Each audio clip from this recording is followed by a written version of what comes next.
मैं कवि रामचंद्र जानकी शरण दास देव दर्शन के ऊपर एक कथा रूप में सुना रहा हूँ। मनुष्य शरीर पुण्य करने के लिए मिला है। यह परमात्मा की आराधना करने के लिए, परमात्मा के दर्शन के लिए है। परमात्मा के दर्शन का आनंद जिसको मिला है उसके मन के ऊपर सांसारिक दुखों का बहुत असर नहीं होता। तुमको भी नित्य नियम से दर्शन करते रहो। कितने ही लोग नित्य 3 बार मंदिर में जाकर भगवान का दर्शन करते हैं और मानते हैं कि हम भगवान का दर्शन कर आए। कितने ही लोग दर्शन करते हैं, 2-3 बार मंदिर में जाते हैं और पीछे उसको अभिमान होता है कि हम तो 3 बार दर्शन करने मंदिर में जाते हैं। भगवान कहते हैं, बेटा तू दिन में 3 बार दर्शन करने आता है, परंतु तुझको ज्ञान नहीं कि मैं तो 24 घंटा तेरे दर्शन करता हूँ। ईश्वर प्रत्येक जीव को 24 घंटे निहारते हैं। ऐसा एक भी क्षण नहीं जब भगवान इस जीव को न देखता हो। परमात्मा हमको देखे, इसमें कोई विशेष लाभ नहीं। तुम परमात्मा को देखो, परमात्मा का दर्शन करो तो जीवन सफल होगा। मंदिर में जिस भगवान के दर्शन करते हो, उसी प्रकार प्रत्येक मानव में ऐसी भावना रखो कि मैं जिस देवता की भी सेवा करता हूँ, पूजा करता हूँ, जिस नाम का जप करता हूँ, वह मेरा भगवान केवल सिंहासन पर बैठा है। ऐसा नहीं, वह तो प्रत्येक मानव शरीर में विराजमान है, सब में विराजे हुए हैं। ईश्वर सबके आधार है। ईश्वर सर्वशक्तिमान है और सर्वव्यापक है। ऐसा भाव बुद्धि में दृढ़ हो तो प्रेम बढ़े।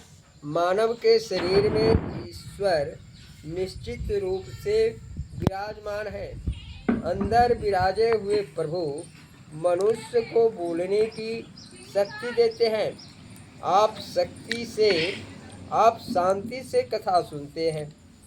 आपके अंदर विराजे हुए भगवान ही सुनने की शक्ति देते हैं। इंद्रियों को शक्ति देने वाले ईश्वर हैं। जो भगवान में मंदिर में विराजे हैं, वही परमात्मा प्रत्येक मानव शरीर में रहकर मन, बुद्धि और इंद्रियों को प्रकाशित करते हैं। प्रत्येक के अंदर चैतन्य प्रभु विराजे हुए हैं। मंदिर में जो भगवान विराजे हैं, वे ही इन सबके शरीर में हैं। ऐसा सतत अनुसंधान रखे, जिसे दूसरे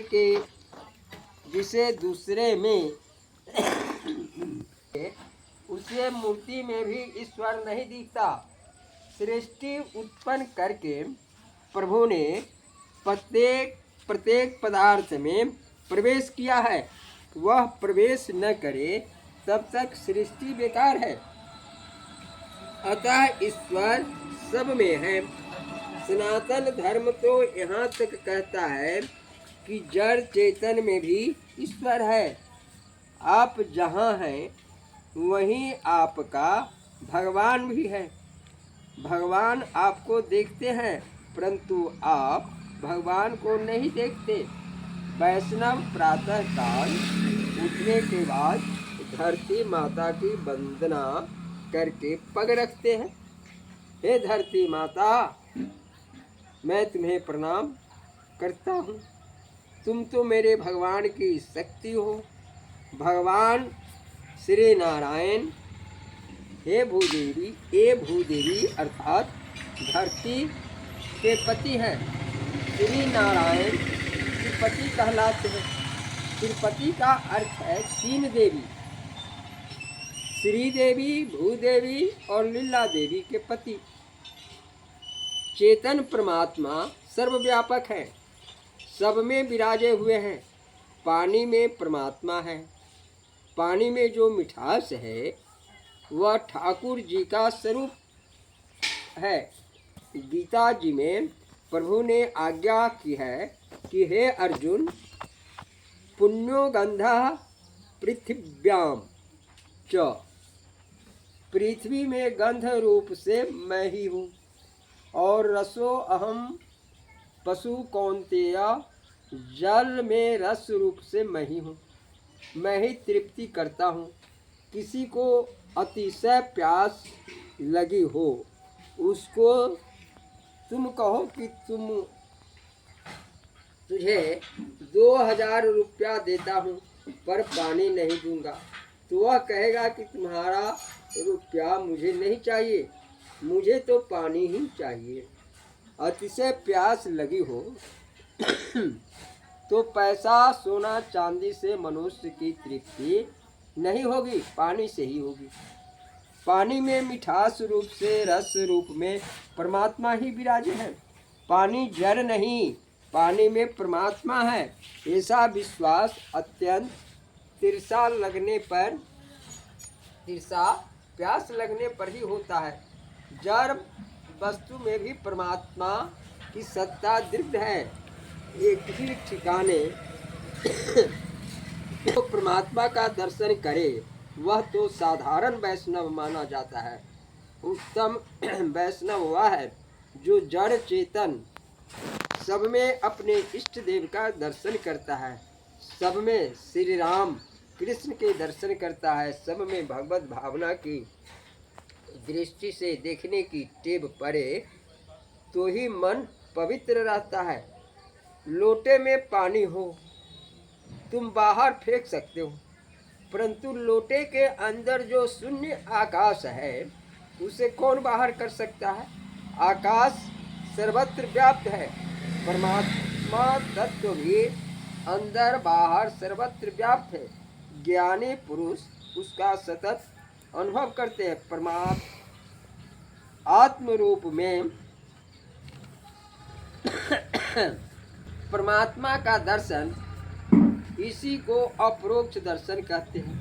अपरोक्ष दर्शन से मनुष्य बहुत शांति मिलती है,